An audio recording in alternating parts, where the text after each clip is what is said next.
2027 में विधानसभा चुनाव होना है। ऐसे में समाजवादी पार्टी लगातार भारतीय जनता पार्टी पर हमलावर है, चाहे वो ब्राह्मणों को इकट्ठा करना हो या उसी के साथ साथ तमाम अन्य मुद्दों को लेकर। इस समय अखिलेश यादव भारतीय जनता पार्टी को लेकर हमलावर है। उत्तर प्रदेश सरकार में मंत्री कपिल देव अग्रवाल हमारे साथ मौजूद हैं।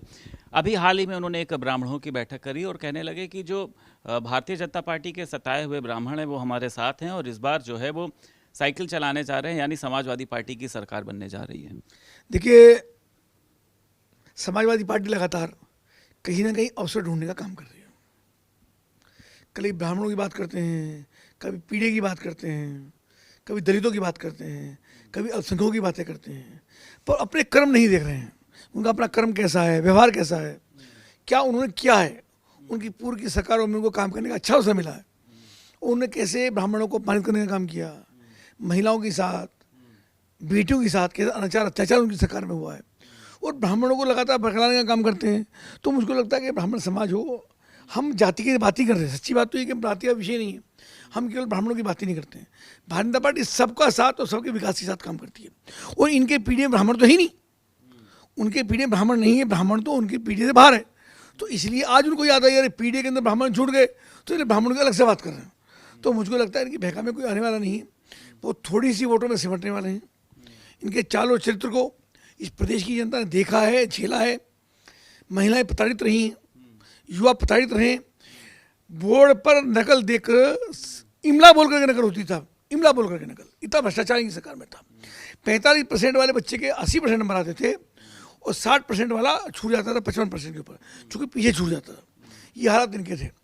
ठीक है, अच्छा ये बताइए, ये जो ओम प्रकाश राजभर आपके सहयोगी दल के हैं, कैबिनेट मंत्री हैं, कह रहे हैं कि समाजवादी पार्टी के कई जो सांसद हैं वो मेरे साथ आने के लिए तैयार हैं, इधर संजय निषाद भी। तो क्या वाकई में समाजवादी पार्टी में फूट हो रही है, जैसा हाल पश्चिम बंगाल में ममता बनर्जी का हुआ, बिहार में विपक्षी पार्टियों का, क्या यूपी से भी समाजवादी पार्टी का जो है वो आप लोग सफाया करने जा रहे हैं? देखिए, ओम प्रकाश राजभर जी अनुभवी नेता हैं, उन्होंने कोई बात कही है तो ये उनका अपना अनुभव रहा होगा, उनकी से बातचीत चल रही होगी।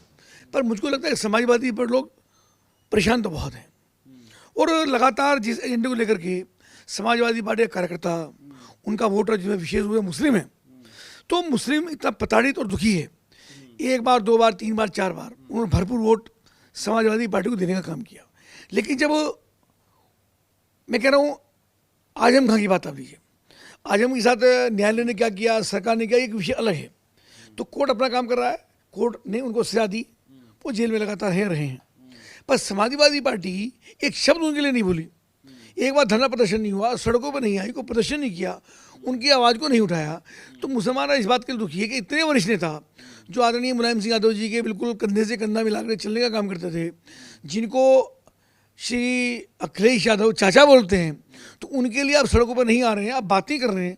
जो उनकी स्थिति समाजवादी पार्टी में ये है, तो आम मुस्लिम की स्थिति क्या होगी? ये बताइए, मुस्लिमों की आपने बात करी कि मुसलमानों का वोट बैंक सबसे ज़्यादा समाजवादी पार्टी के पास में है। बहराइच में सैयद सलार मसूद गाजी की एक दरगाह है, वहाँ पे हज़ारों करोड़ का वहाँ पे घोटाला हुआ। प्रभारी मंत्री दिनेश प्रताप सिंह ने रिपोर्ट मांगी, आप ही के अल्पसंख्यक मोर्चा के प्रदेश अध्यक्ष बासित अली ने भी कहा जाँच होनी चाहिए। दरगाह की जांच की बात लेकिन अभी तक विपक्ष ने नहीं की। लेकिन अयोध्या में राम मंदिर चढ़ावे कांड को लेकर वो लगातार जो है वो सवाल खड़े कर रहा है कि आप लोगों ने जो है वहां पर लूट की है, जबकि मुख्यमंत्री योगी आदित्यनाथ ये बात कह भी चुके हैं कि हमने एसआईटी गठित की है, हमें 15 दिन का जो है वो समय दीजिए। तो दरगाह पे नहीं बोलेंगे, सिर्फ राम मंदिर पे बोलेंगे, और लगातार बोल रहे हैं। नहीं, दरगाह का जो विषय है, वहाँ के प्रभारी मंत्री उसको चर्चा की है, और चर्चा कर उसकी जांच का मांग उठाई है, वहाँ के जिलाधिकारी ने उसका हिसाब किताब मांगा है।